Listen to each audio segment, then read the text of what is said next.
Can we have a volunteer to light a candle?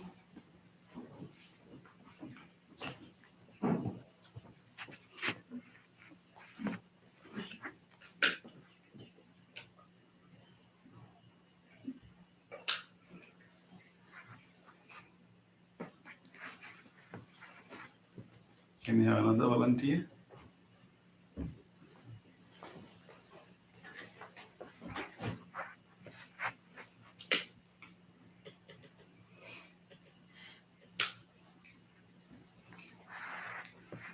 We have one more candle.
Before we sit down, I would like to introduce Bhante Buddhadatta.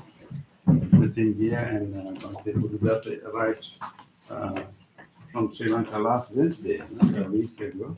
He's going to serve as a resident monk of our new temple in Akron, Cleveland Police Srinagar. Today he's here to meet you all, and tomorrow he will go back here. Welcome, Bhante. Thank you very much. Nice to meet you.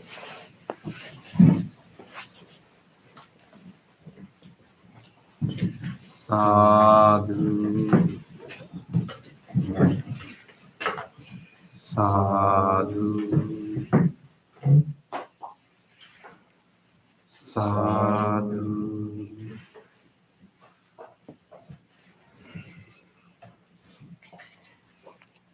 Let's do the chanting before the meditation. Please turn to page 5 of our chanting book.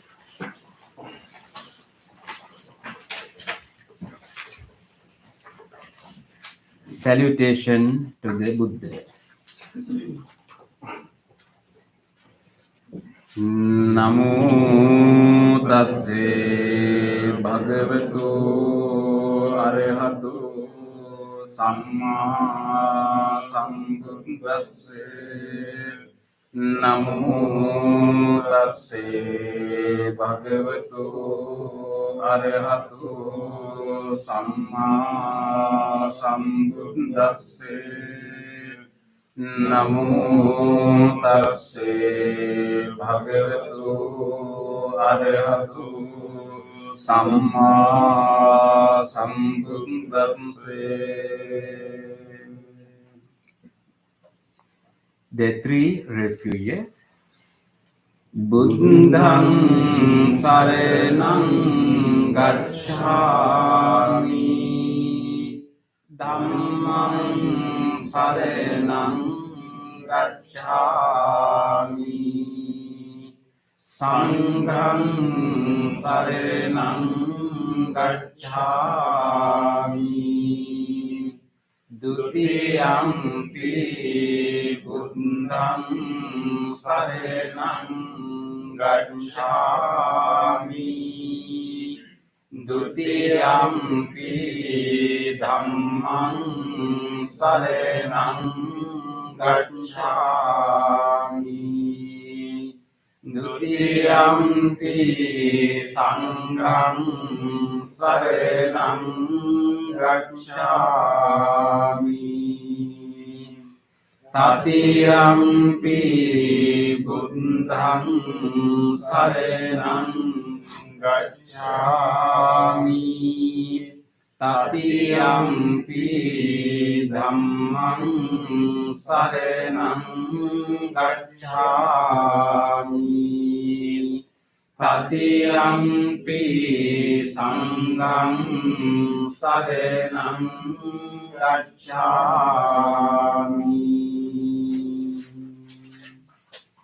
Next page, the 5 precepts. Panatipata Veramani Sikkhapadang Samadhiyami, Adinnādāna Veramani Sikkhapadang Samadhiyami, Kāmesu Micchācārā Veramani Sikkhapadang Samadhiyami, Musāvādā Veramani Sikkhapadang Samadhiyami, Suramēraya Majja Pamādatthāna Veramani Sikkhapadang Samadhiyami. On the opposite page, let's read the affirmative vows. Being aware of the suffering caused by the destruction of life, I vow to cultivate compassion and learn ways to protect the lives of all living beings. Being aware of the suffering caused by exploitation, stealing, and oppression, I vow to respect the property of others and to practice generosity by sharing my time, energy, and material resources with those who are in real need. Being aware of suffering caused by sexual misconduct, I vow to respect my commitments and those of others. I am determined not to engage in relations without love and long-term commitment.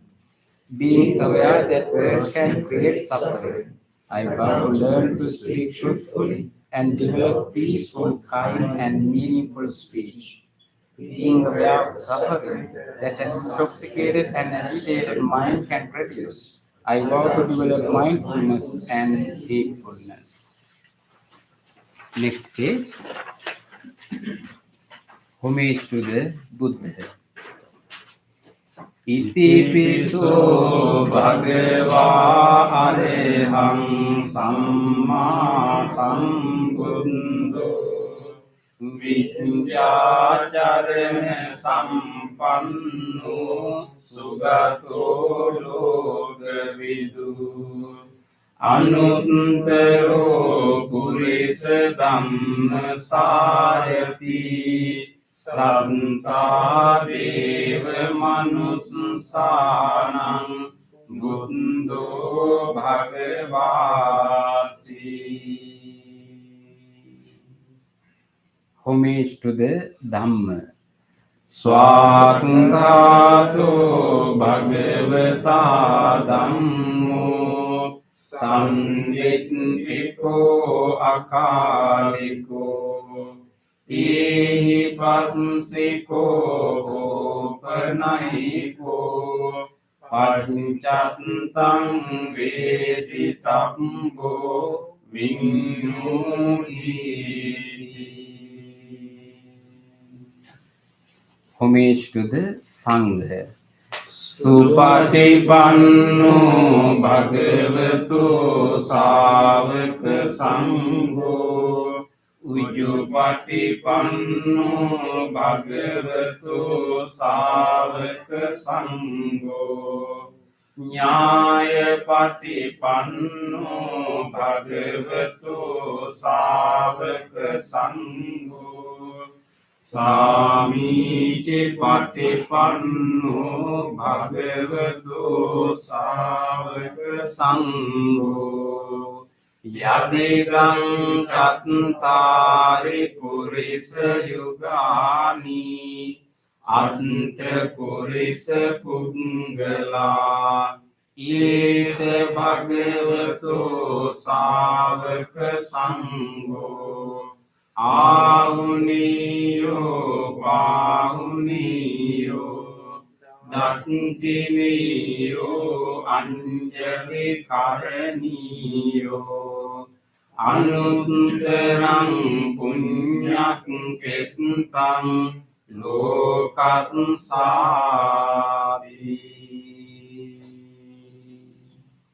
Sadhu, sadhu, sadhu. Next page. Offerings. Offering of light. Ganesarak padittena Deepena tamadang sina Tiloka deepang sambuddhang Pujayami tamunudam. Offering of incense.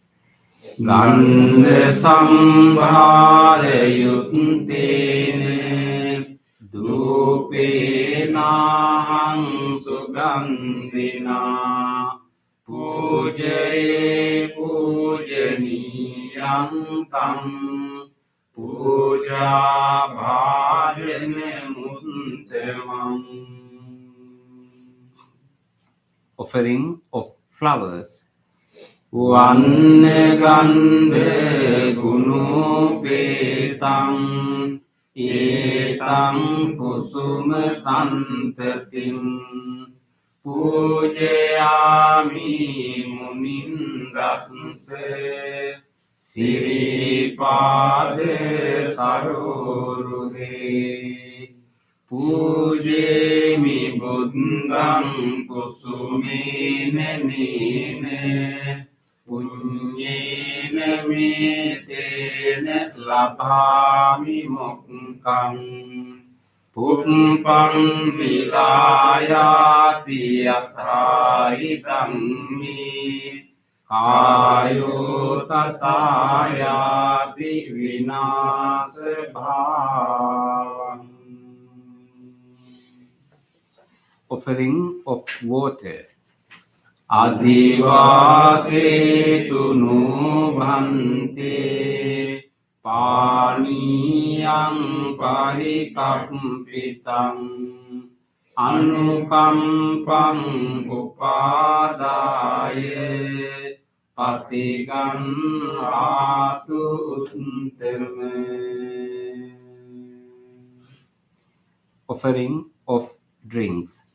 Adivasetu nubhante gilana paccayang imam anukampam upadaya patigam hatu uttama. Worship of shrines. Vandami cetiyang sabbang sabbadhani supatitthitang saririka dhatu mahabodhing buddha rupang sakalang sada. Sadhu, sadhu, sadhu. Next page. Wish of well-being. Ikjeva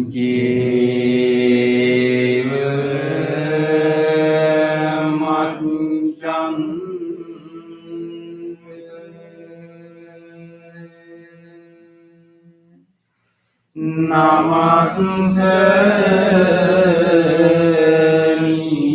namaseniyam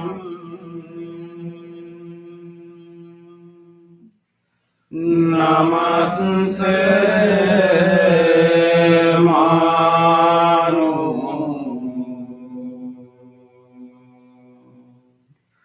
ratenante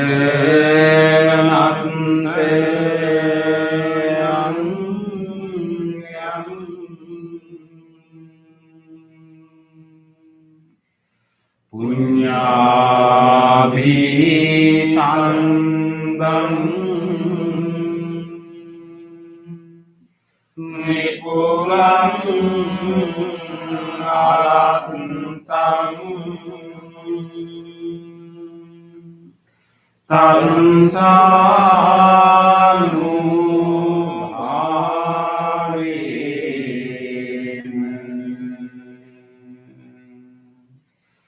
hatang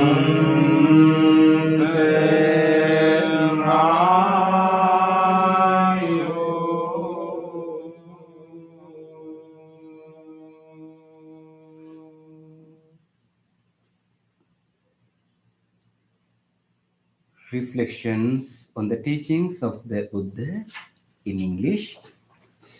Mind is the forerunner of all experiences. Mind is chief. Mind made are they. If one speaks or acts with an impure mind, suffering follows like the weed that follows the foot of the ox. Mind is the forerunner of all experiences. Mind is chief. Mind made are they. If one speaks or acts with a pure mind, happiness follows like one's own shadow that never leaves.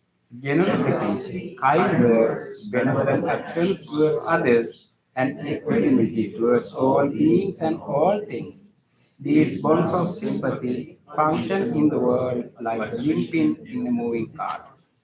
one by one, little by little, moment by moment. Wise people should remove their impurities, as a smith removes the dross from silver. For one who mindfully develops boundless loving kindness, mental defilements are weakened and the freedom from clinging is seen. All conditioned things are impermanent. When one sees this with wisdom, one turns away from suffering. This is the path to purification. All conditioned things are unsatisfactory. When one sees this with wisdom, one turns away from suffering. This is the path to purification. All things are not self. When one sees this with wisdom, one turns away from suffering. This is the path to purification. Excellent, excellent, excellent.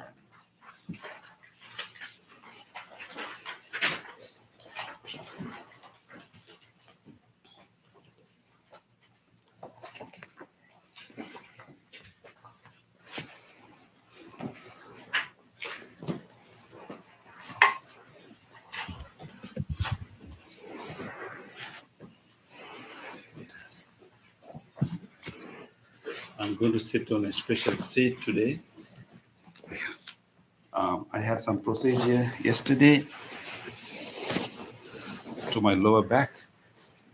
So I am not supposed to give much pressure to my lower back. So this is a privilege that you get when you are sick. This has some back support. I'm very grateful that we have such a seat. Maybe you can consider, having such a seat for meditation. Yeah.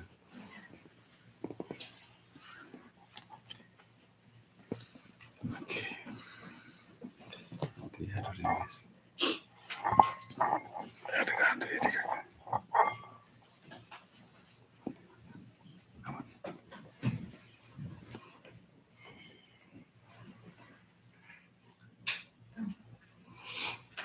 Want to on this one also? It's too close, right?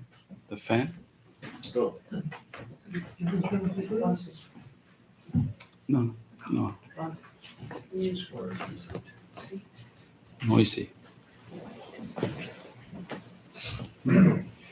Make it.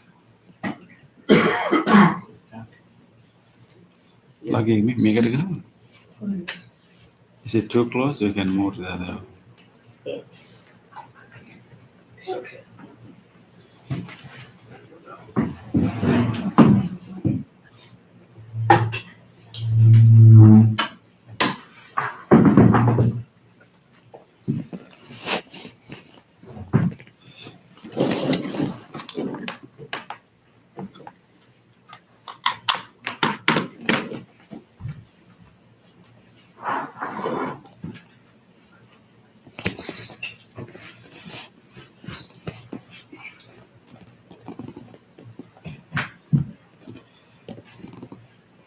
Okay, welcome everyone for meditation. It's nice to have you all, and today we have 4 monks to meditate with. So I'm so glad that you made the decision to come here today to use this opportunity, use this gathering in a space to invite wholesomeness to our mind and also clarity to our mind. What we have been developing, what we are going to develop during this session is to activate or generate wholesomeness that we all are capable of. So we are generating loving kindness and enabling ourselves to activate the wholesomeness that is within ourselves. And then also towards the end, we will be focusing on our breath that will help us to generate clarity in the mind. So we need both clarity and goodness. So we are growing these both aspects in ourselves, which are really important. And we all have these as capacities, but we just need to sharpen them. So when we live our life dealing with so many things, we don't get a chance to turn around and grow these skills. But these skills are going to help us a lot to do the things that we are doing. But if you don't take a time to turn around and sharpen them, and we're not as skillful as we should be. So we are here to grow those skills within ourselves. So rejoice that whatever that rejoice your decision to come here today, and also just remember that whatever skills that you are going to grow right now is going to benefit you a lot, but at the same time it's going to benefit so many others. And this practice is to benefit so many other beings. Just think about that. This may sound as a very isolated individual practice, but this training, if you go out with this training to the world, you are going to benefit others. At least you will not contribute to the suffering of others. So just think about that, the kind of benefit that you are going to give to so many beings. That will be a good motivation for you to continue your practice. So with that, make a determination that we have come to this place now. Make a determination that I will make use of this opportunity. I will make use of this gathering, this space, and this guidance, and I will engage in a committed practice. Make a firm determination. I'm going to have a committed practice.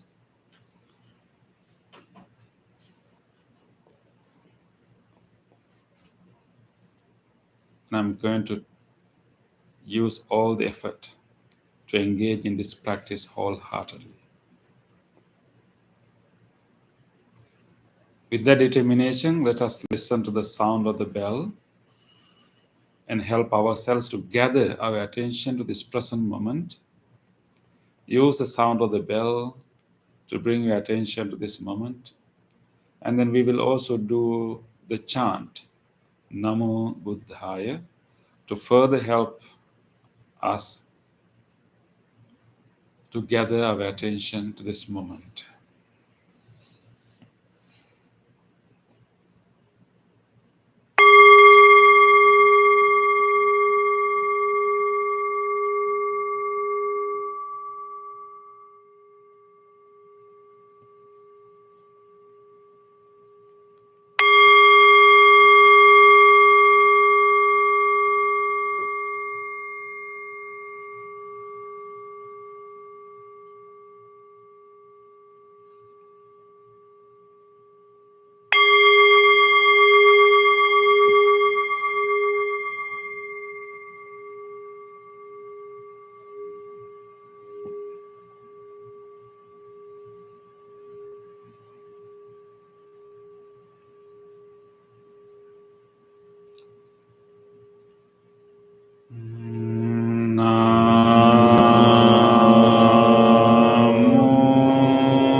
We will gently bring our attention to our body. Let us feel our body. Feel where your body meets the chair or cushion. Feel that sensation of touch. Feel the pressed muscles against the weight of your body.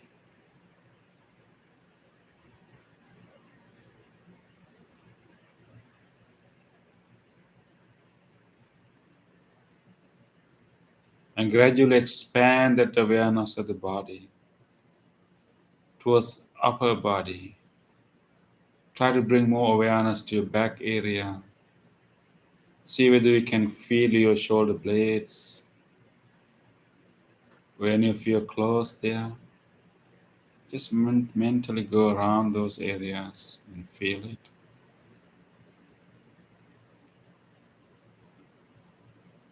Let us further enhance this awareness, bringing our attention to our shoulders,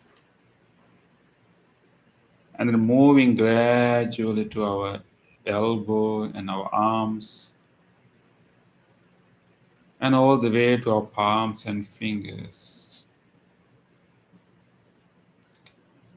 Feel your palms and fingers where they touch.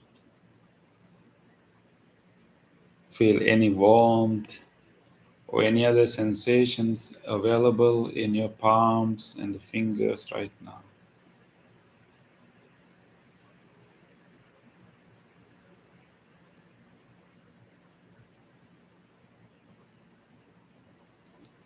And bring the same attention to your front part of your body. Take a moment to feel your belly area. Do you feel your clothes in that area? And do you feel the subtle movement of the belly with the breath?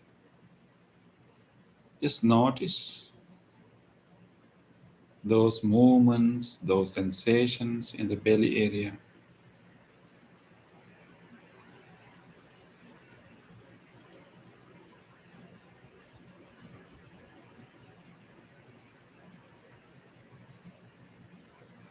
With this awareness of the body, we will now give a chance to this body to completely relax, to release even subtle tightness or tensions in the body. We are all sitting in a very safe and friendly place.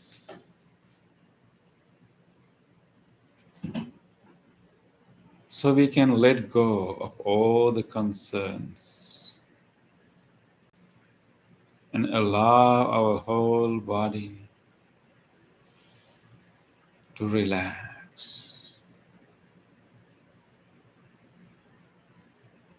If you wish, you can lengthen your breath a little bit to help yourselves to release the tensions and tightness in the body. We can take a very slow, long breath and release that breath slowly, allowing the chest to drop, the belly to drop. Take another slow, long breath, gently, slowly taking in and releasing that breath slowly, allowing the shoulders to drop, all the muscles to relax. Take few more such long breaths and give your body a chance to relax, to release, to loosen up all the muscles.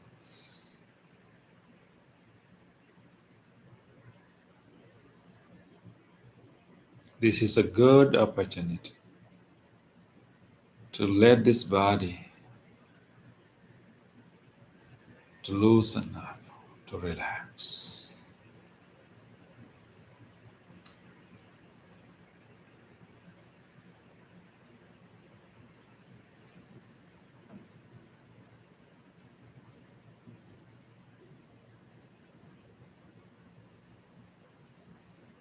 With this relaxed body, let us now bring our whole attention to our mind. We will let this body to be here.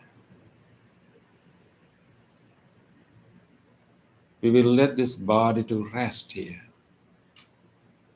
And we bring our whole attention to our mind.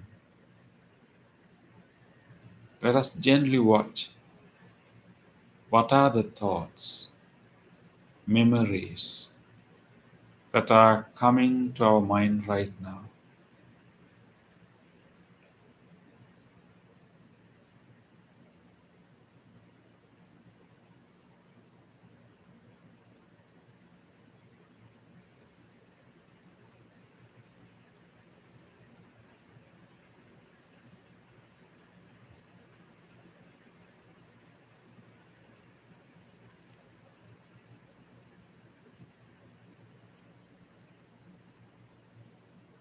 Just let whatever thoughts to come.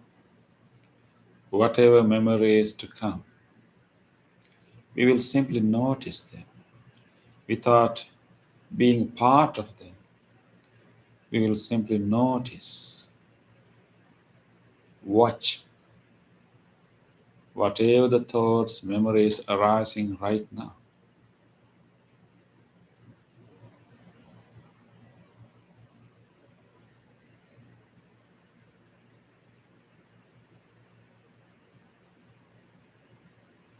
Various thoughts, memories keep popping up. This is the ordinary nature of the mind. Let us now take a moment to purposely generate a wholesome state, a wholesome quality of the mind.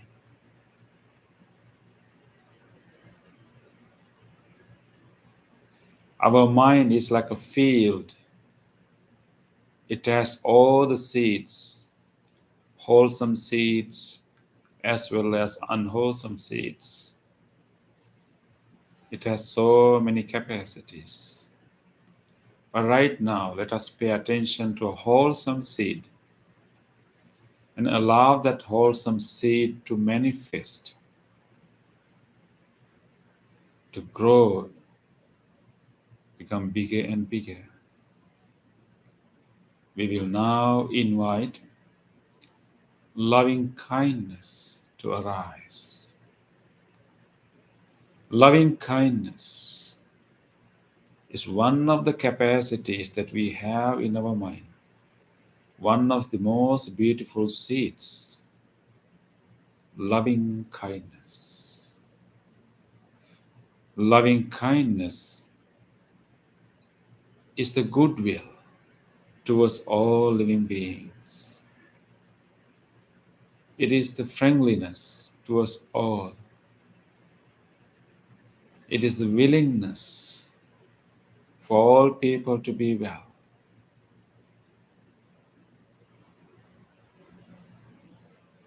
We will now allow that seed to manifest, to come out.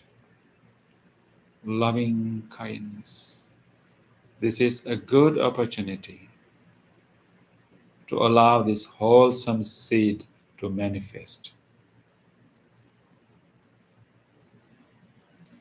Generate that wish of well-being. Generate the willingness for all beings to be well. Generate the goodwill towards all beings. Let us open our heart and let go of all the other judgments, reservations, restrictions. We'll simply let go and open our heart with a nice good wish to everyone. Let us open our heart just like when we see a smiling face of a little baby. A little baby.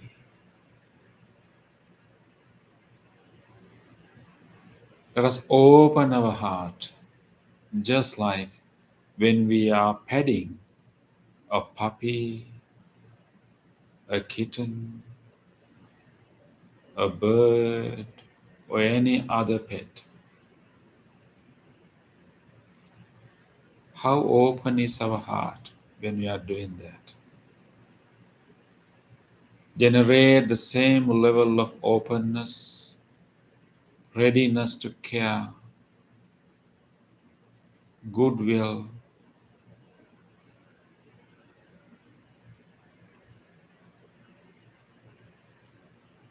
We will grow this seed by attending to this seed of loving kindness. We will keep making wishes of well-being. The more wishes of well-being we make, the stronger our loving kindness becomes.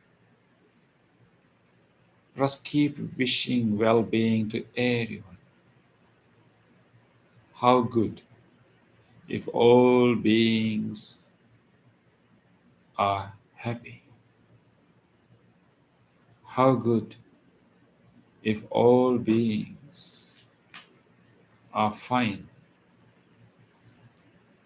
We will make that wish, but we will do it gradually, focusing on different groups of beings at a time.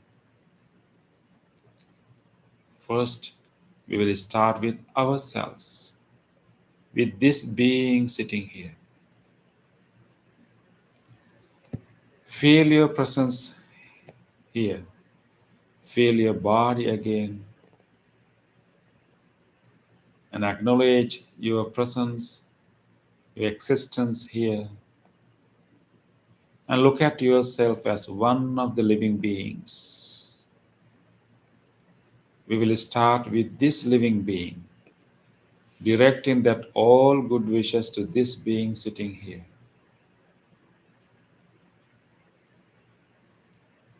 Let us open our heart just like when you see a little baby or any other pet. Let us direct that open heart to ourselves, to this being sitting here. And make a nice wish. May this person sitting here be well, be strong, be healthy, be peaceful.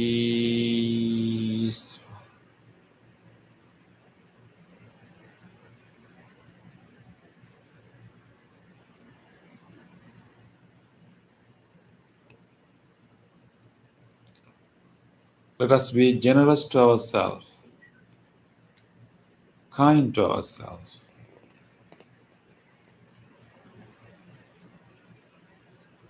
It is not selfish to wish well-being to this living being.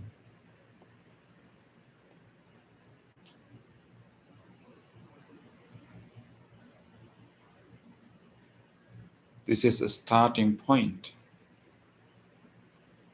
So be generous and kind to yourself and make all good wishes that you like to make to yourself. Be well. Be strong. Be healthy. Be healed.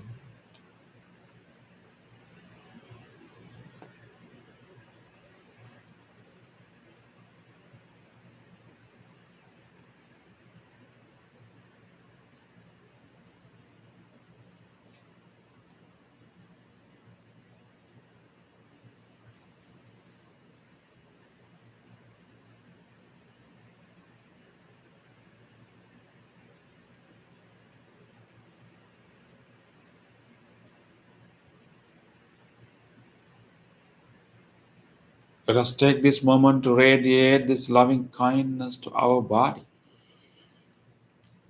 This body has been helping us a lot to live this life.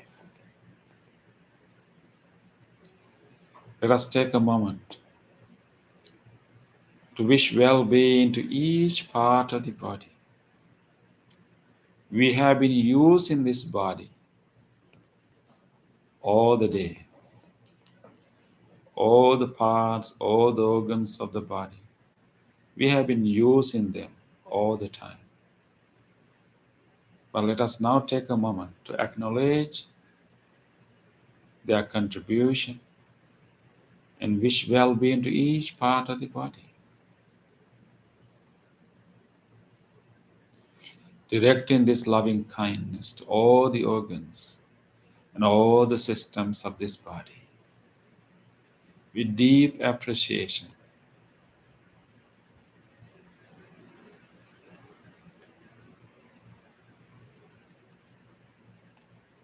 May these lungs, feel your lungs when you breathe in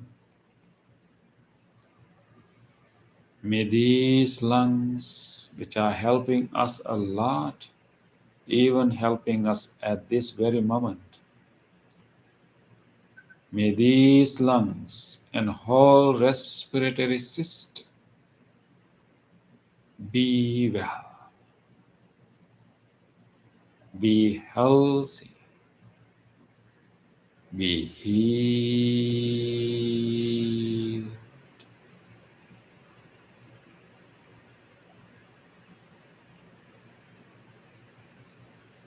May this heart, cardiac muscles, the whole cardiovascular system be well, be healthy, be healed.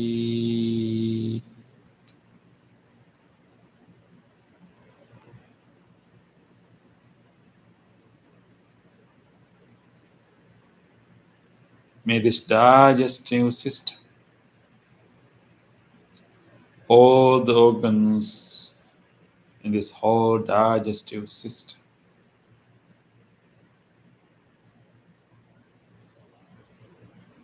stomach, liver,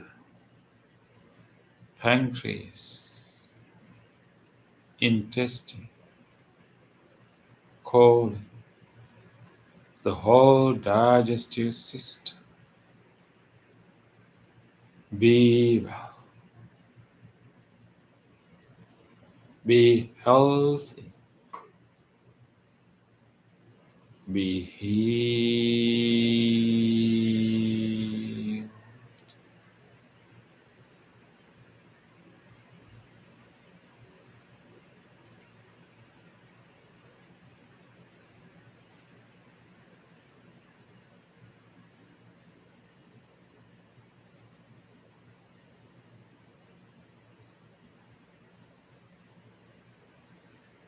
May these kidneys,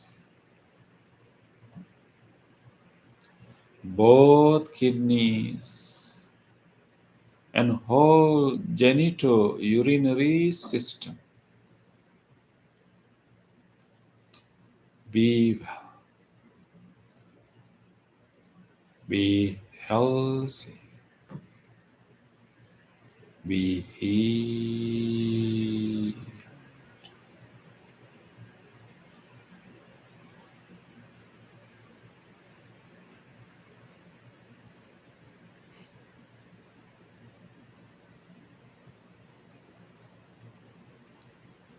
May this nervous system,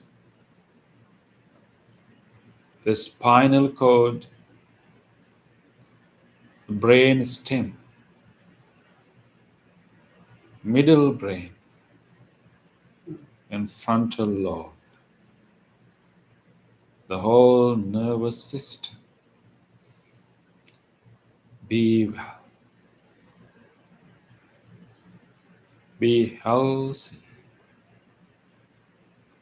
be healed.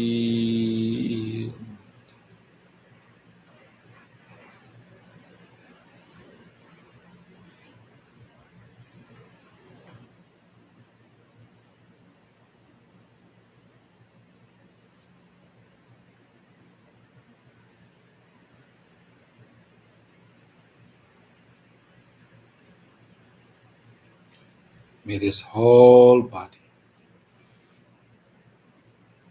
may all the muscles, all the ligaments, and all the tendons of this whole body be well, be healthy, be healed.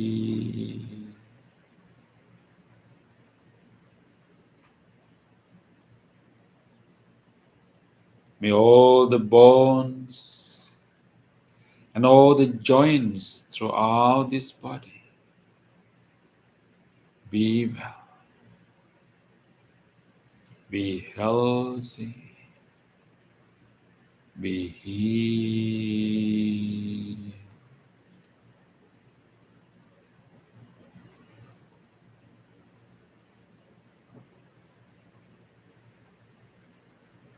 Allow this loving kindness travel throughout this body, letting this loving kindness intention to penetrate throughout the body.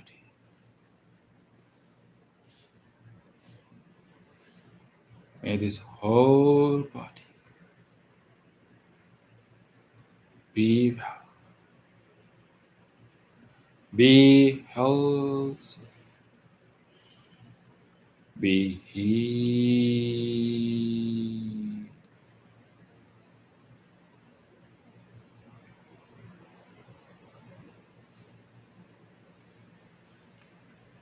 Let's now expand this wish beyond ourselves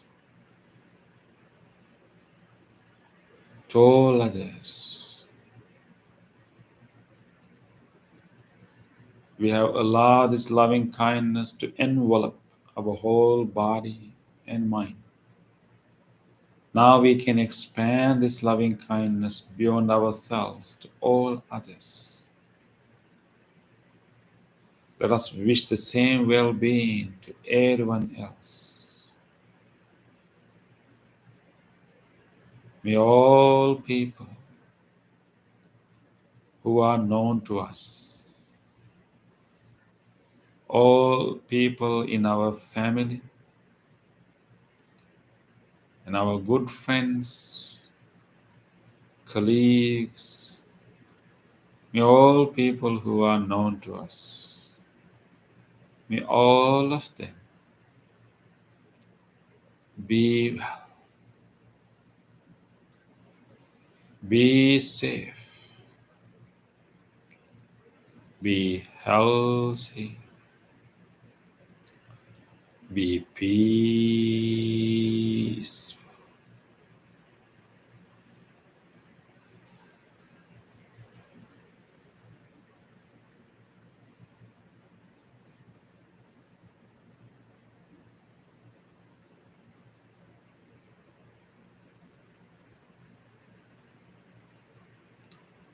Let us keep expanding this wish beyond the people that we know.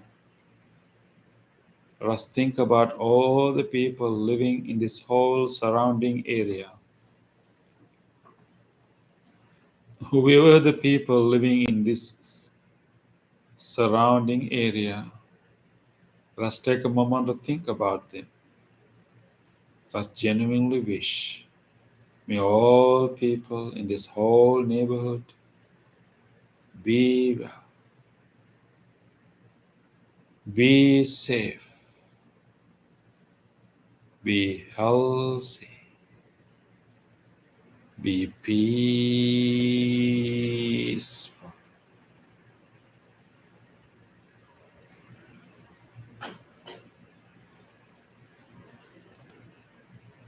Let's expand this wish beyond this immediate area to all other places. May all people living in faraway places, in other cities, states, countries, may all people living in faraway places be well, be safe, be healthy, be peaceful.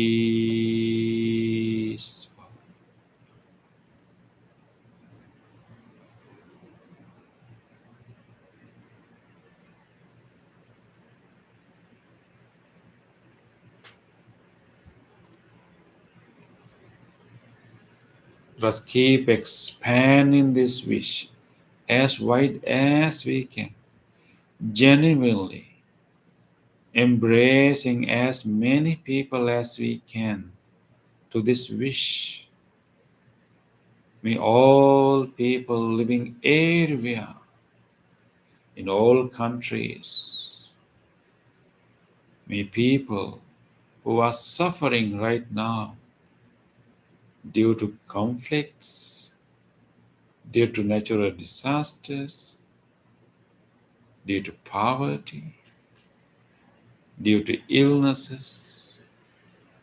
Let's take a moment to think about all of them. May all of them be well, be well, be well, be peaceful.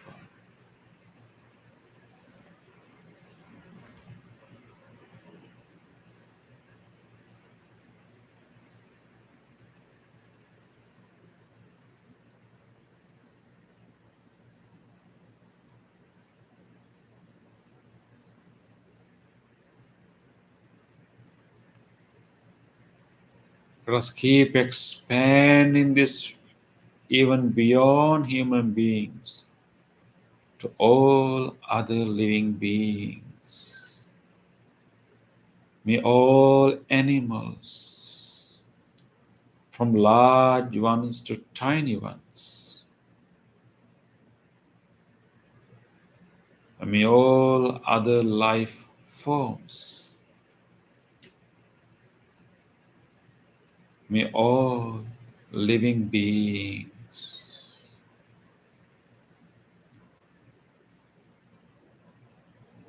each and every living being without exception, be well, be safe, be healthy, be peaceful,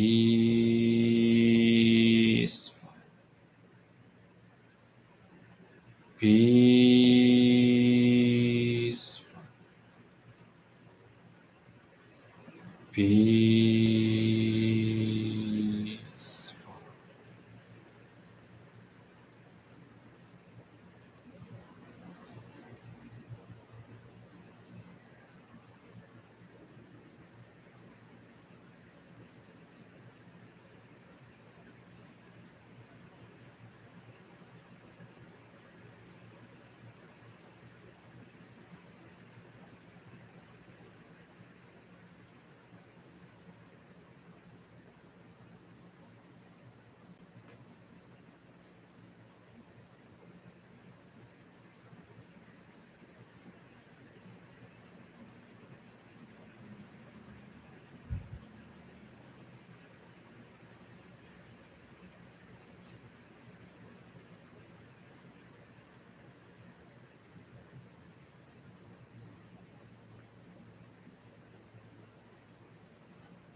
Will enhance our loving kindness, embracing all living beings.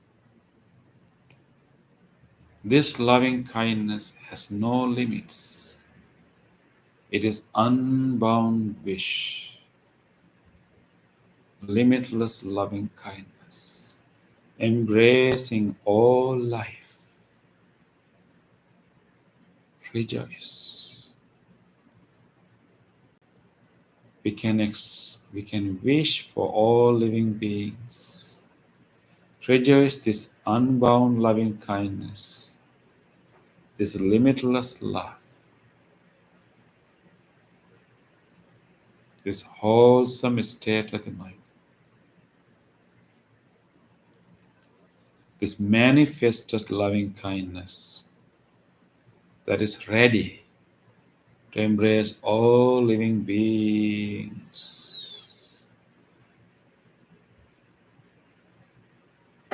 Rejoice this wholesome state of the mind. With this wholesomeness, we will now gently rest with our breath. We can enhance the calmness that we are experiencing right now. Let us deepen this calmness by resting our attention on our breath.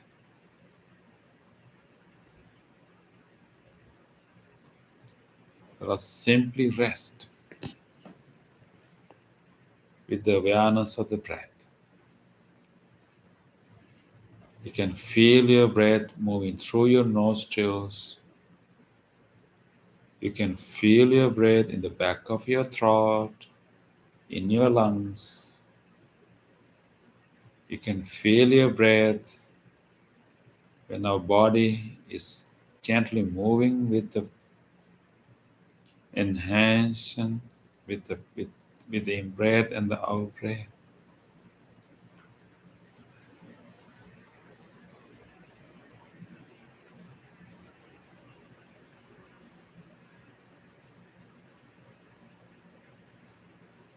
Notice the beginning of the in-breath and movement of the air, and then beginning of the out-breath and the movement of the air out.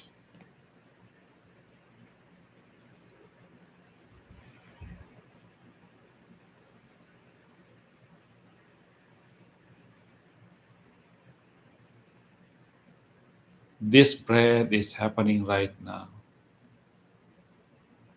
It is the most precious thing in our life.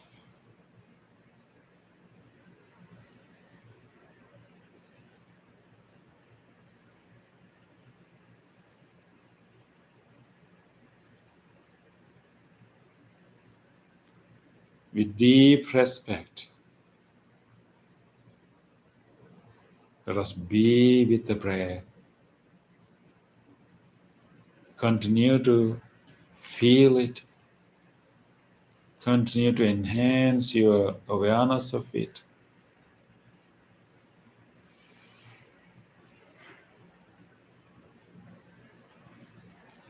Nothing else is happening now. Only the breath is happening. Whatever else come to our mind is not real. The only real thing is the breath. Let us be with it. Rest with it for next few minutes.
These last few minutes,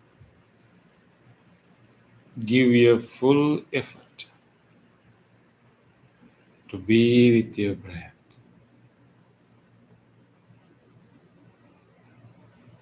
Rest with your breath.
Dukkha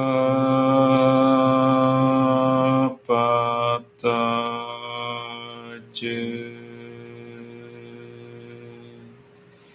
nidukkha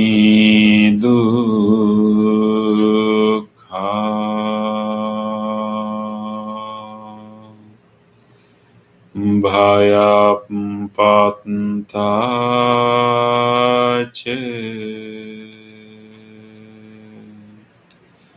nibbaya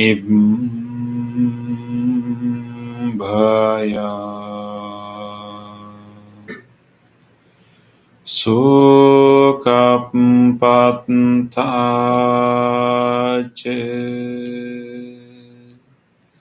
nisukha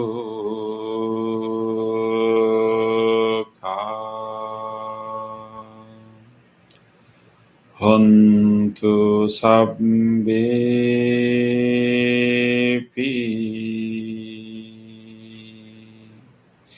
panino.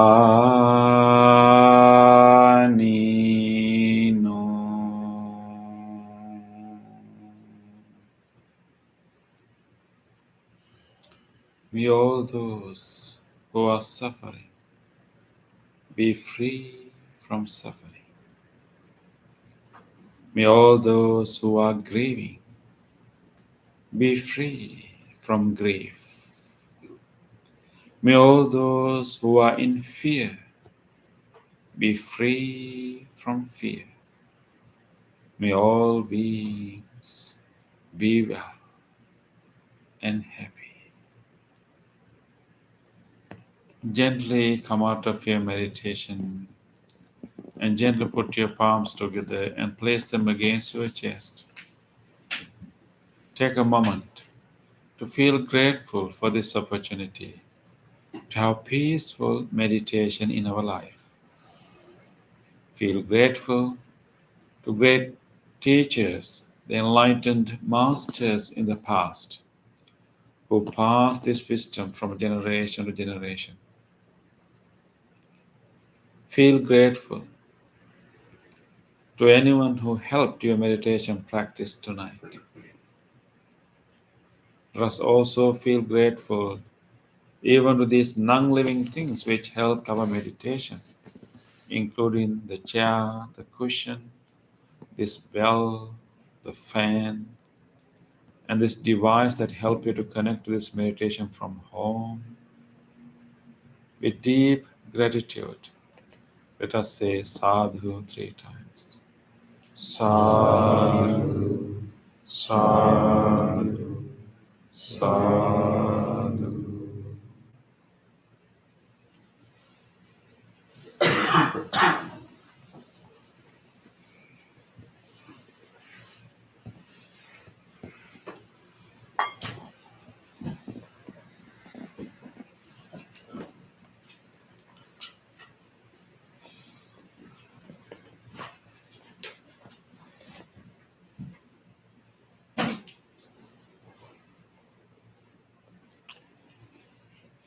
Okay.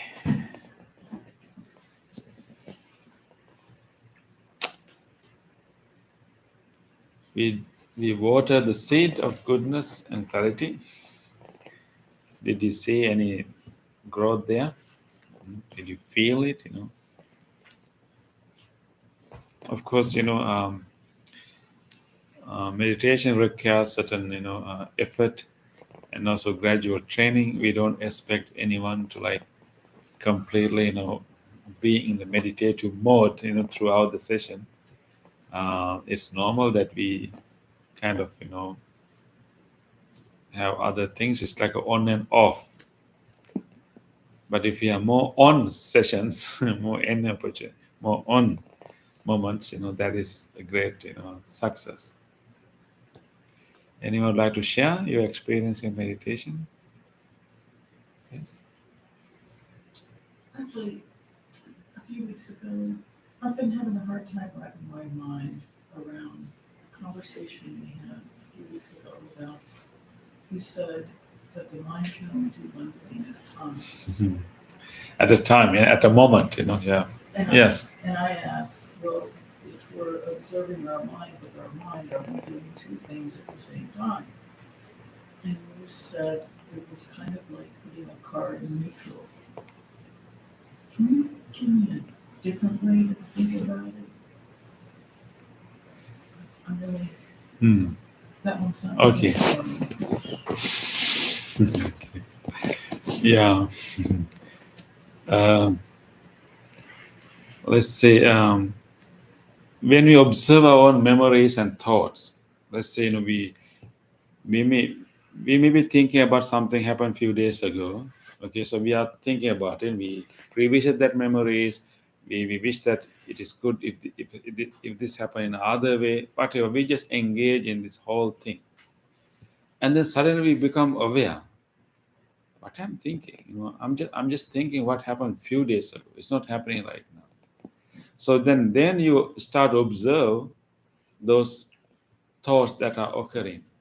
So then we kind of, we are in the mid of this whole process, like thinking and revisiting and then suddenly we become aware of it. And then now you are not in that whole thinking process. We are kind of above it. And we are watching these thoughts, and these thoughts are not as active as before. But because of the habits, because of the previous momentum, these memories may kind of stay there for a while. But now what we are doing is watching the thoughts. So then these thoughts cannot continue because you are not thinking, you are watching the thoughts. Because you are not contributing the thoughts. But we can watch. We can catch ourselves.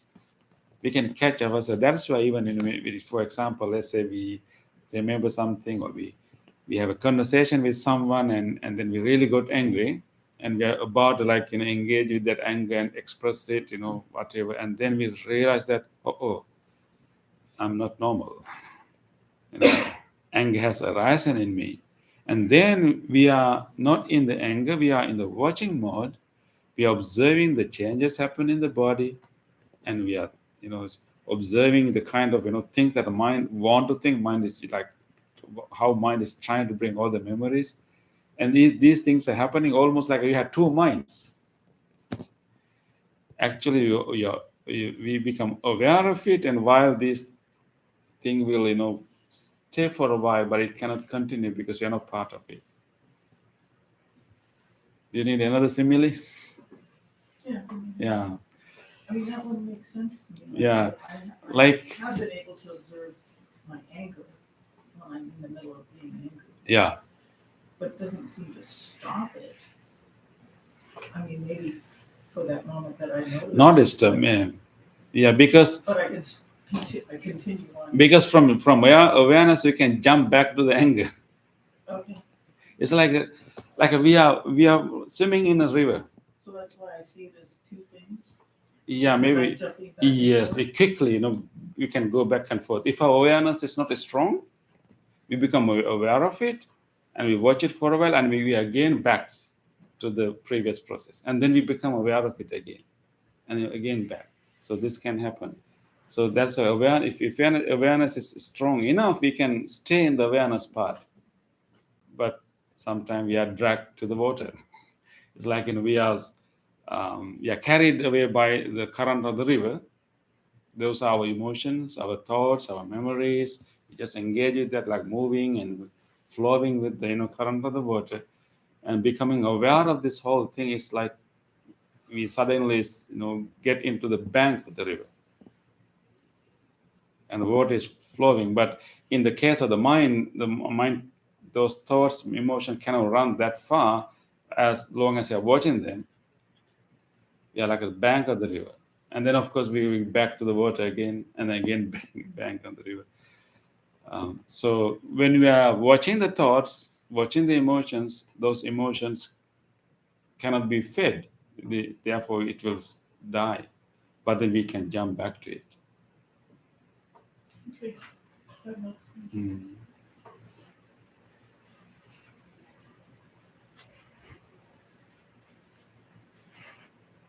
I mean, haven't you having any experience like almost like you're having like two minds? One time you are thinking about something, and then you are again, oh, I'm so foolish. It happened. Why I'm thinking about that, right?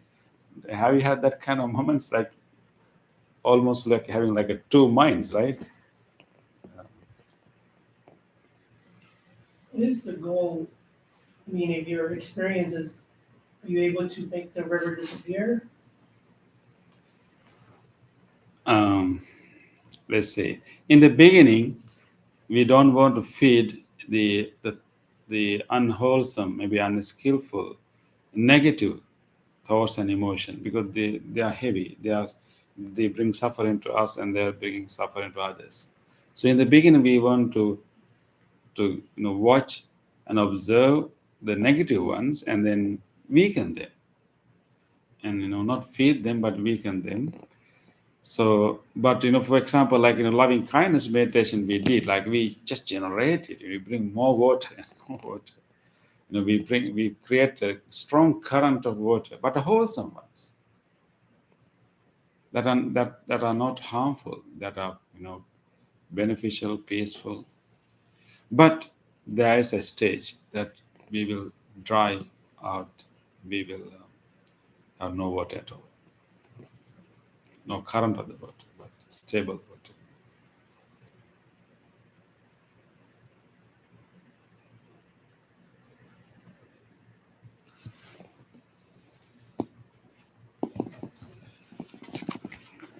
Okay, let's move to our discussion. And so these days we are discussing similes of the Buddha. So Bhante Buddhadatta is a teacher in Sri Lanka. He's a high school teacher, and he handles all the teenage boys actually. So Bhante, if I need your help to like manage this group, I will ask you help. Yes. So we discuss the similes used by the Buddha when he gives his teachings. Today, actually, the simile of a pond, simile of a pond. So this is Pokkarani. Pokkarani. Yeah. Why pond is called Pokkarani? It's a Pali term, right? Pokkarani. Yeah. So according to this pond, this is a simile Buddha gave. Monks, suppose there was a lotus pond that was 50 kilometers long, 50 kilometers wide, 50 kilometers deep. I suspect, Bhante, they used the kilometers those days. Maybe the translation, Right? Translation. Yeah. I didn't check the Pali. I should check the Pali. What are the unit of measure they have used? But anyway, this is a simile. So, yeah. So suppose there was a lotus pond that was 50 kilometers long, 50 kilometers wide, 50 kilometers deep, full to the edge, so a crow could drink from it. Then a person would pick up some water on the tip of a blade of grass. You have two sets of water. One is this 50 kilometers wide, long and deep pond. And the other one is someone take water on the tip of a blade of a grass. Then Buddha asked, what do you think, monks? Which one is more? The water on the tip of the blade of grass or the water in the lotus pond? Is it a difficult question, Bhante? How big is the blade of grass? Yeah. Of course, monks answered, Bhante, the water in the lotus pond is certainly more. The water on the tip of a blade of a grass is tiny compared to the water in the lotus pond. It can't be reckoned or compared. It is even not a fraction. Then Buddha said, monks, in the same way, a person who have understood the Four Noble Truths, for that person, the suffering that is over and destroyed by him is more, and suffering that is left over is tiny. Did you get the meaning? Okay, so we understood that the water in the pond is much bigger than the water that is in the ground, the blade of the grass. So Buddha said that the person who has understood the Four Noble Truths has already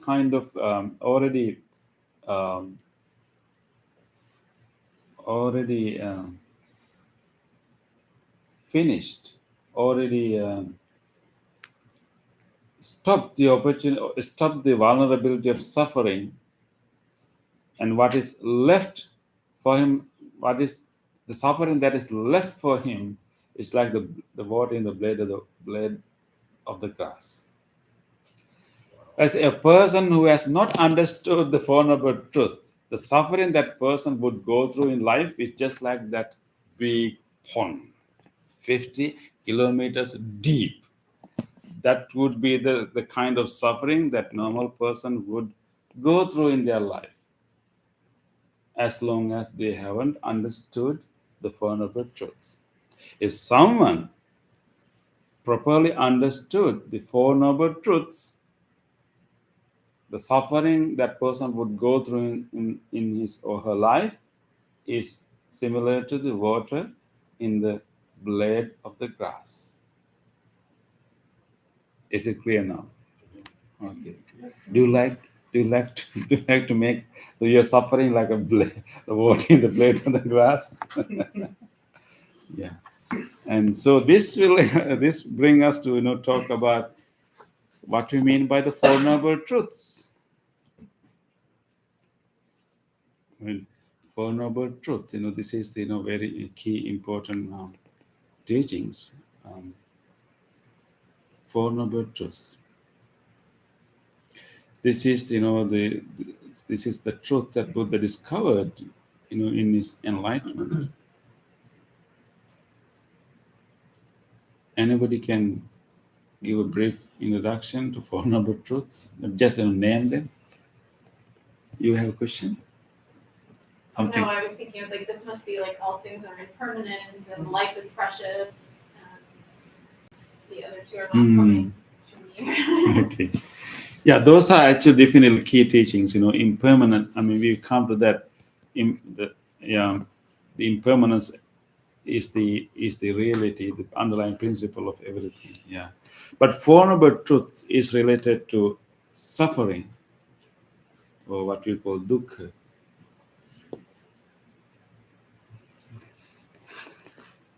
So this Four Noble Truths is actually looking at is about this universal experience that every living being is going through. And Buddha discovered that all living beings have an underlying state of their experiences, no matter whatever experience they are going through, pleasurable or unpleasurable. There's an underlying state, what he called the dukkha, which means the unsatisfactoriness. So it's like unhappiness. Or lack of complete satisfaction. So the first truth is that many beings are in that state, recognizing that most of our experiences are underlined or characterized by this state of unhappiness or unsatisfactoriness. That is the first truth. That we experience unsatisfactoriness. We experience unhappiness. If we want, we can call it suffering, but it's a little bit bigger than what we mean by suffering. So, are you familiar with that? Yeah, I mean, so that experience of unsatisfactoriness, unhappiness. So that is the first truth, that all living beings are vulnerable to be in that state. And sometimes we may experience it in a very prominent ways. Other times we will experience it in a very, very dormant ways. Some experience, whenever. So we may not experience it at the same level all the time, but it is there in different degrees based on what you are going through. So that's the first truth. The second truth is this suffering, this unsatisfactoriness is a causal product. And it is a causal product. It arises in human mind as a result of causes and conditions. The main cause is craving or wanting the otherwise. Maybe like we call self-centered craving. That's the main cause, but underlying that craving is our misunderstanding of the reality of the life, because we don't understand the impermanence. So misunderstanding, we call it ignorance. So every living being is vulnerable to experience suffering, and that suffering is produced in our mind as a result of self-centered craving, like wanting, and then which is based on ignorance or maybe misunderstanding, misperceptions, not truly understanding the reality. So although everyone is going through this unhappiness, it is not really something necessary. But it's a causal product. It is produced by these causes and conditions. Therefore, it is possible to overcome this very common universal state of being, because it is produced by this self-centered craving, which is based on ignorance. So this is the causes. So once you if you recognize the causes, if you can change or minimize or reduce or eradicate these causes, then you can have a state of being that is free from dukkha, that is free from suffering and unhappiness. Third truth is that the absence of this unsatisfactoriness, absence of unhappiness, which can be presence of freedom, satisfaction, and ease. There's a third truth, the way out, the possibility of the opposite experience. The fourth one is to how to achieve that, the techniques and paths to achieve that. It is not something that we can achieve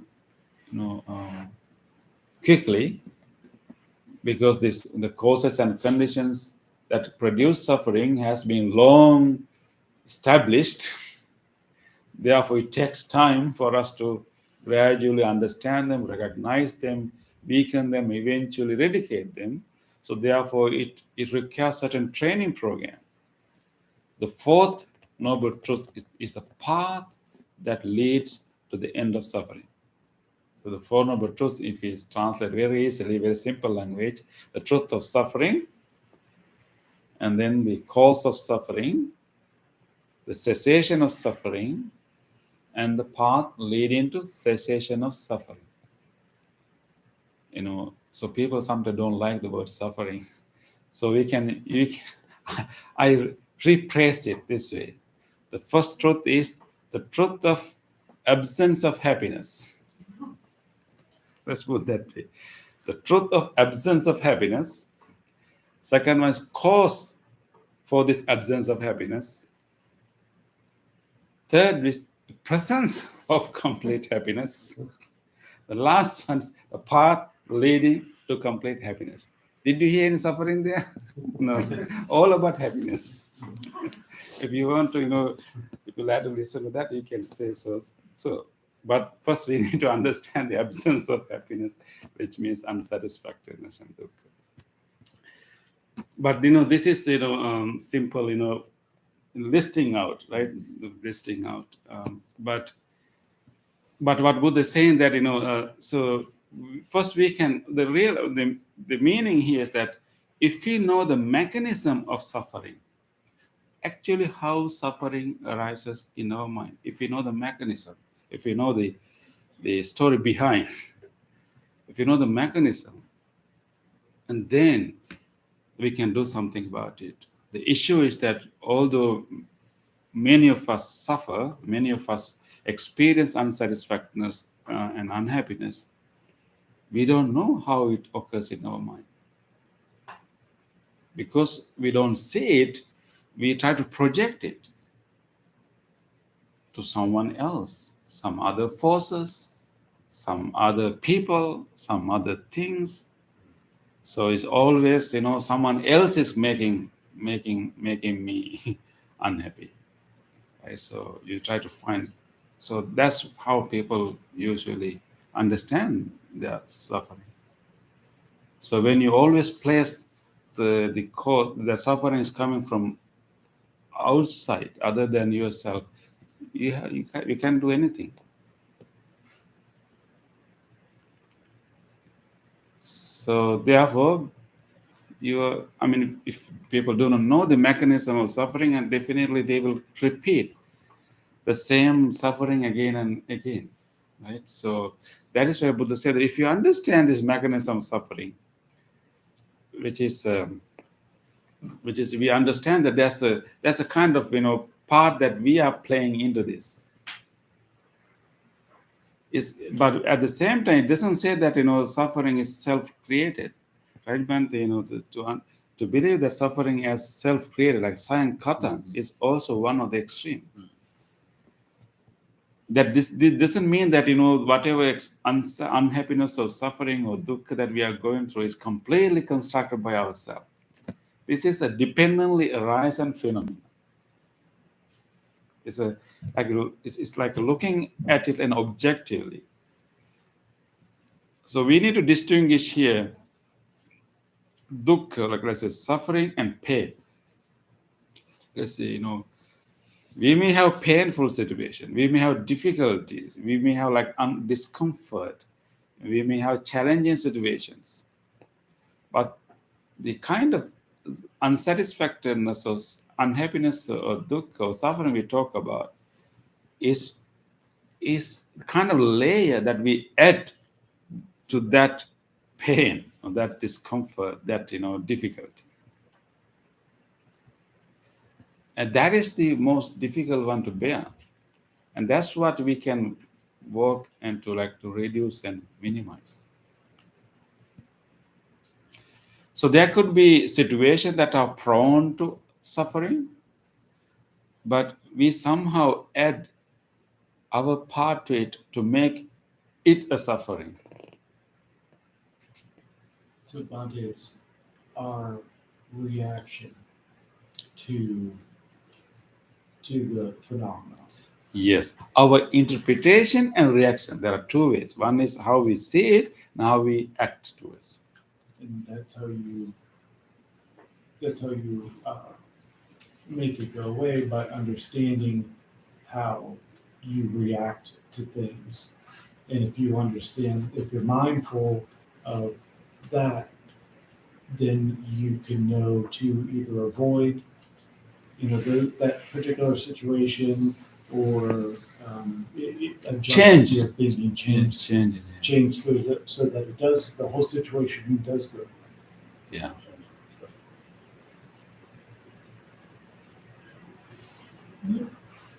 Let's say we lost something that we dearly like.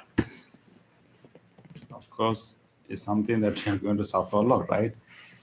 Think about your cell phone. Whatever, we lost something, and that definitely can create suffering in ourselves.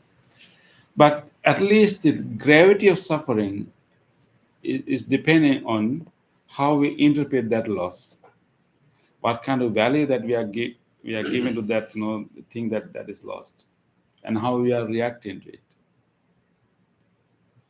right?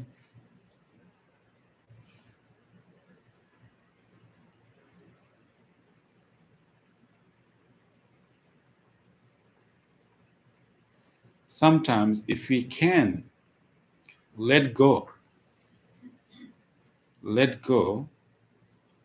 and then open ourselves to other possibilities, we can reduce so much of suffering.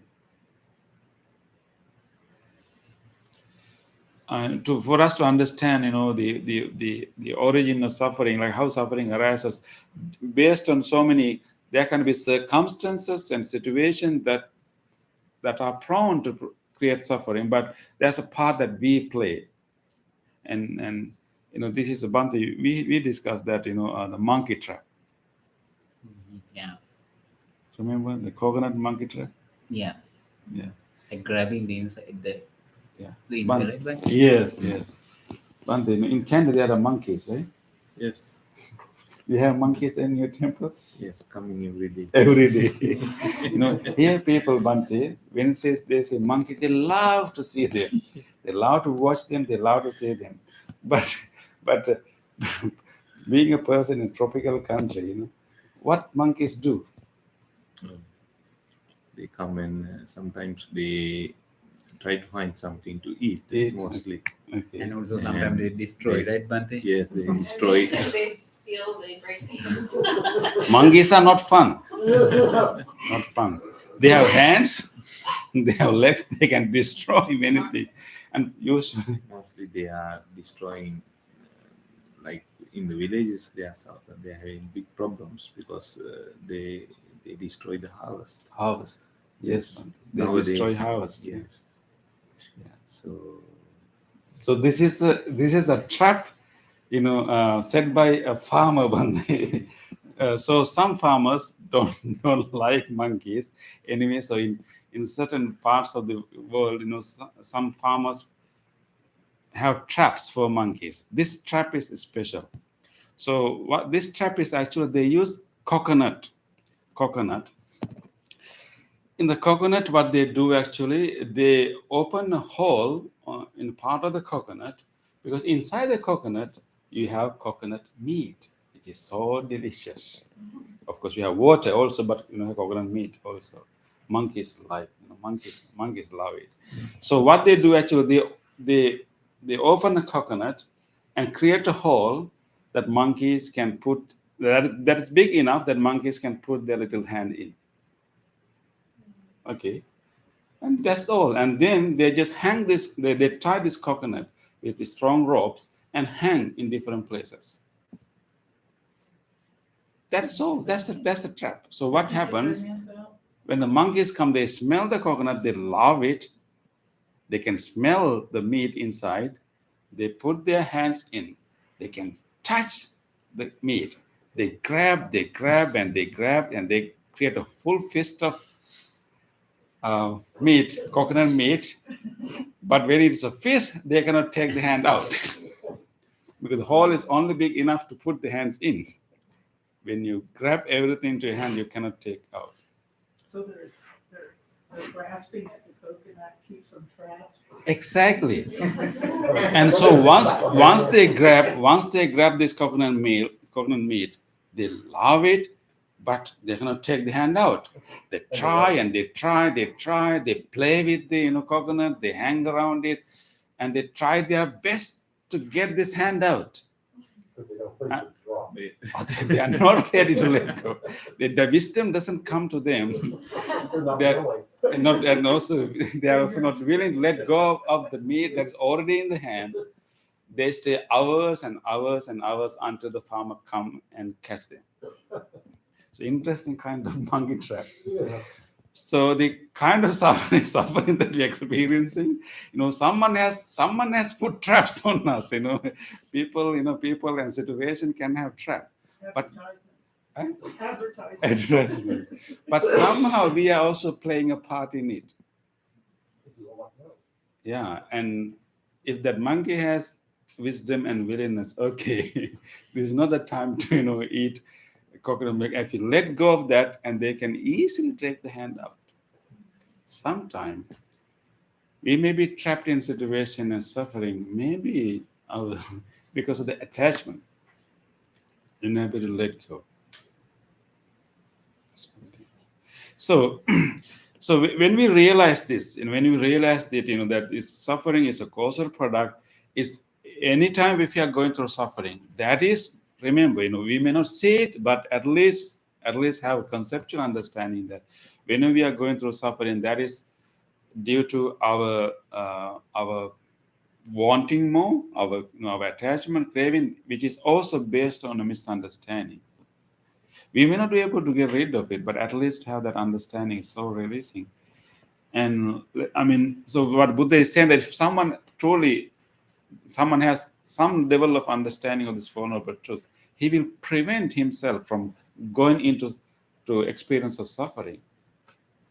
Because he will let's say we are having a conversation with someone and it's getting heated, okay, and then if we have understanding of Four Noble Truths, some understand the Four Noble Truths, and then that whatever suffering arises based on misunderstanding, our reaction to it, and then you realize, okay, this is going to get really bad, and then if you become aware of that whole situation, and then maybe sometimes let go of your wanting to defend yourself. Maybe, whatever desire that you're having right there. You have some kind of desire, some kind of wanting in this conversation. If you can watch that and maybe let go of that and have a deeper understanding that, these things are not permanent. Everything is changing. Everything, is not, enduring there. And as a result, maybe you'll be able to reply differently to that situation. Maybe take a moment, take time to reply, and say something different, and maybe say things with a choice, like choosing the things to say. As a result of that, you may be preventing a lot of suffering that you are going to get, because if you say something unmindfully, that will create repercussion from the other party, that will drag for months and months and months. How much suffering we are going to experience as a result of that, right? But if you have wisdom to resolve right there at that moment, it's already building up, and you become aware of it, you let go of some of the desires, and then and change your reaction based on some deep understanding of all things. You will stop many months of suffering right there, just like the big pond of water and the water in the grass.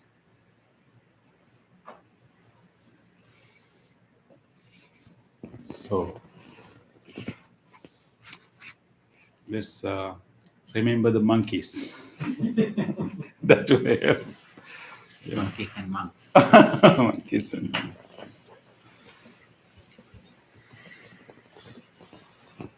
So understanding the Four Noble Truths is not something that you will have like a one time, like attending the lecture of Four Noble Truths doesn't, will not give you full comprehensive understanding of it.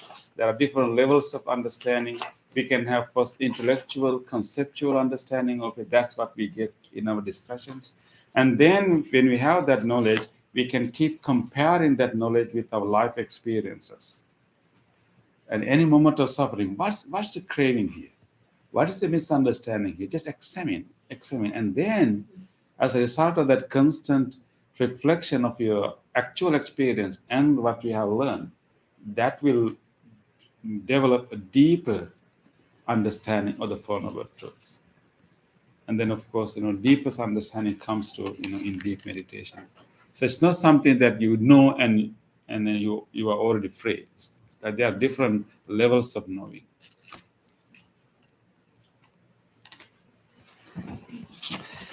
Okay, thank you for the contribution and discussion. Let us now move to the other part of the program, sharing merits.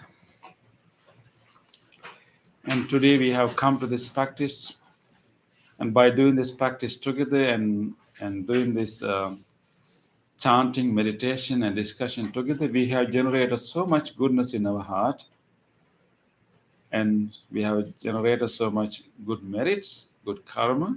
Now it is time to share these good merits with everyone else.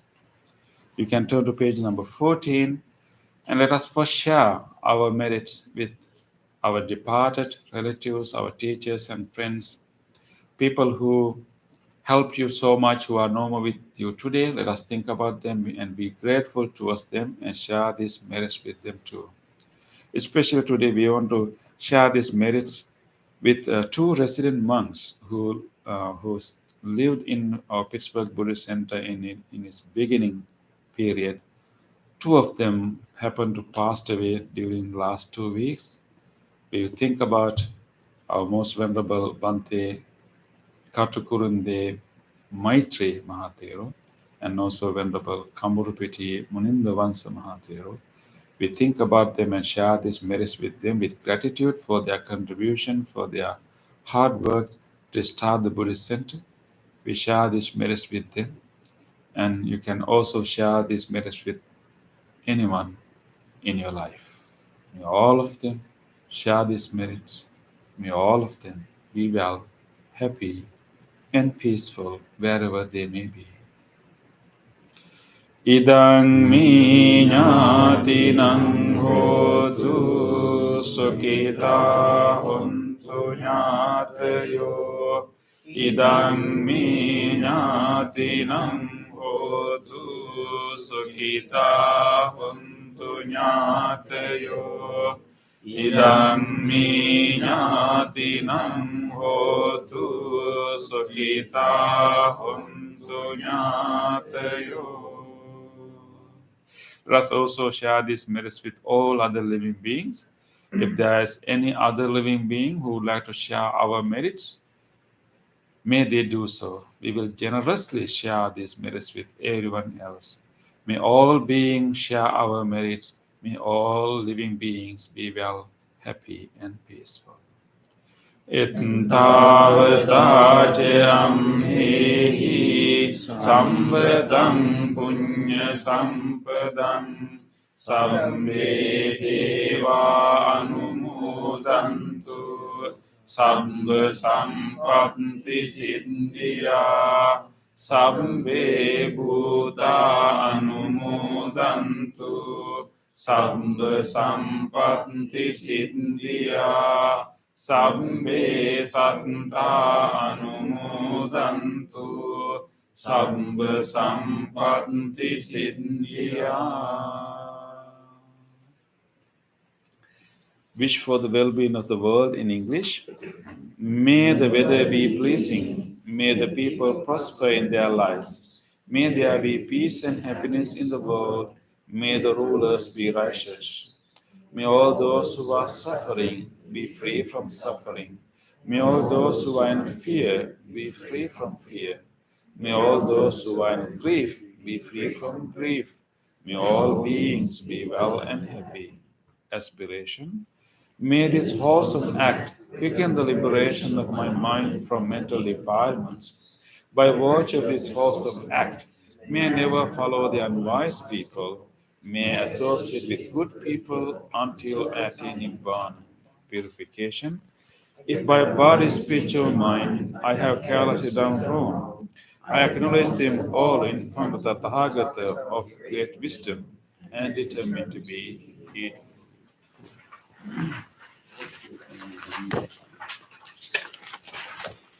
We will now do our blessing chant. We are going to chant the Loving Kindness Sutra. Loving Kindness Sutra was given by the Buddha with great compassion for all living beings. And we are going to chant the same sutra for you right now. Wholeheartedly wishing you all good health, strength, and courage to overcome the difficulties and challenges that you have in your life. And wishing you all peace and happiness. May all of you receive these blessings. May all of you be blessed with good health, strength, and courage. You may also recall to your mind whoever you want to share these blessings with. Your family members, your friends, people who are sick. Keep them in your mind and share these blessings with them too. May all of you receive these blessings of the wholesome vibrations, blessings of the great compassion of the Buddha, blessings of the loving kindness that we are generating and radiating towards you now. By the power of these blessings, may you all be well, happy, and peaceful. Namo tassa bhagavato arahato samma sambuddhassa. Namo tassa bhagavato arahato samma sambuddhassa. Namo tassa bhagavato arahato samma sambuddhassa. Karaniya manta kusalena yantam santam padam abhisamicca sakko joja sojoja suvacho chasamudu anatimani santos sakoja subharoja ampaginjoja sallahuka vunti sankindriyoja nipakoja ampagambo kulesu ananugindo naca kundang samacare kinciyena vinyo pare upavadeyum sukino vakemino hontu sambe santa bhavantu sukitanta eke cipana bhutanti tasavata varava anavasesadigawaye mahantava majjimaraskanukatula dintava eva adintaye cedure vasanti avidure bhutava sambhave siva sambe santa bhavantu sukitantana paro parannikumbeta nati manyeta kanta cinam kanci vyarosana patiga sanyana manyasa dukkhamicceya matayata niyam puntang ayusa eka punta manuragge evam pi sabba bhutesu manasam bhavayi aparimanam nittang ca sabba lokasmin manasam bhavayi aparimanam vundang adoca tiriyang ca asambadang avirang asapantang tintang carang nisinno vasayano vayavatassa vigatamindu etam sating aditteya brahmametam viharang idamaho ditting ca anupagam silvadasanena sampanno kamesu viniyagedang ahijatu gambaseyam punaretiti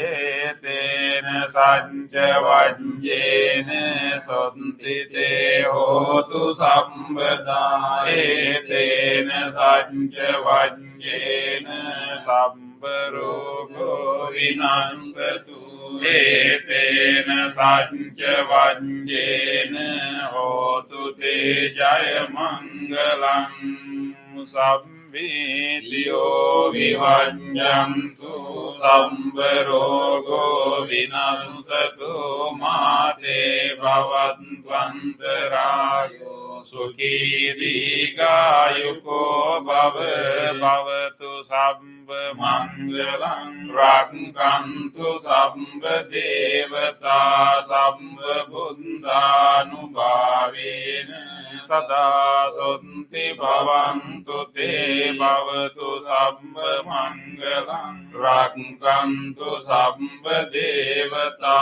sabba dhammanubhavena sada sonti bhavantu te bhavatu sabba mangalang rakkantu sabba devata sabba sanghanubhavena sada sonti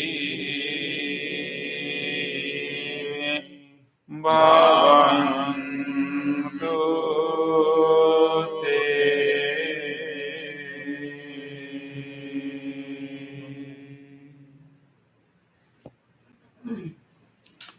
Let us spend a moment of reflection. Try to recall to your mind whatever kind deed that you were able to do during last few days. Remember an actual incident in which you were kind to someone, maybe giving something to someone or helping someone, even listening to someone. Some moments of kindness that you had. Just recall an actual incident.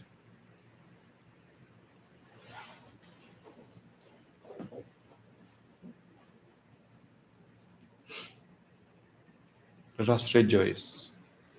Let us rejoice these kind deeds. On this day or in the past, if I have done kind deeds to other beings with my body, speech, or mind, whether great or little, here before the Buddha, I call to mind those kind deeds and let my heart rejoice.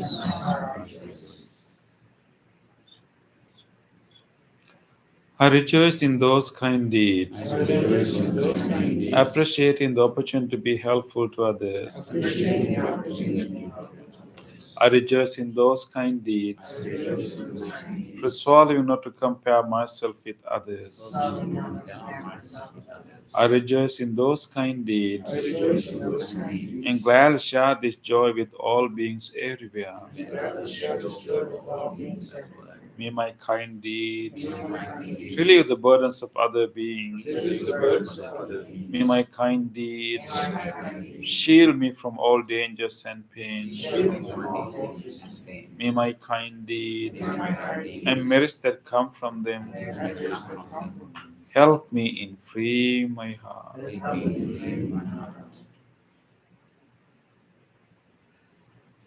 Let us now recall to our mind whatever kindness we receive from others.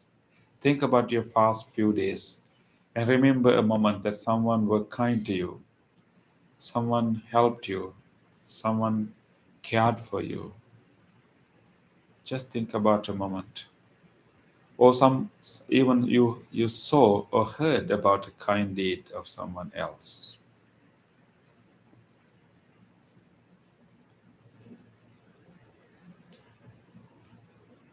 Let us rejoice the goodness of others. On this day, or in the past, if I have seen or heard of the kind deeds done by others, with their body, speech, or mind, whether great or little, here before the Buddha, I call to mind those kind deeds. Let my heart rejoice. I rejoice in the goodness of others, being always ready to praise kind people and follow their example. I rejoice in the goodness of others, appreciating that there are many good-hearted people in the world. I rejoice in the goodness of others, expressing gratitude for any kindness done. May the kind deeds of others bring safety and happiness to many living beings. May the kind deeds of others foster gratitude and fellowship among many living beings. May the kind deeds of others nurture goodness in me and many living beings. Sadhu, sadhu, sadhu.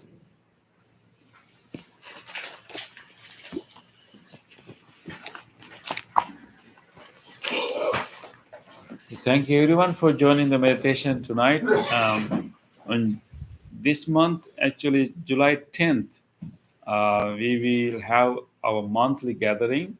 We have to bring it to forward because our training retreat, the Vassana season, starts on July 13th. That is the full moon day. Therefore, on July 10th will be our monthly gathering on Sunday.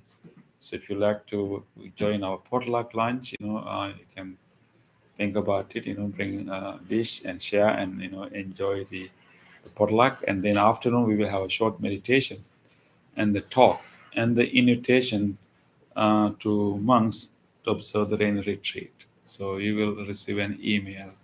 If you're not in our email list, we have a guest book over there. You can write and we will get emails on that. Bhante Buddhadatta will be observing his rainy retreat Vassana period in Cleveland, in Akron, Cleveland. We three of us will be here. Yes. So July 10th, Sunday, remember, you can come and have a gathering. Thank you. Thank you. And if you like to have a blessing string, please come.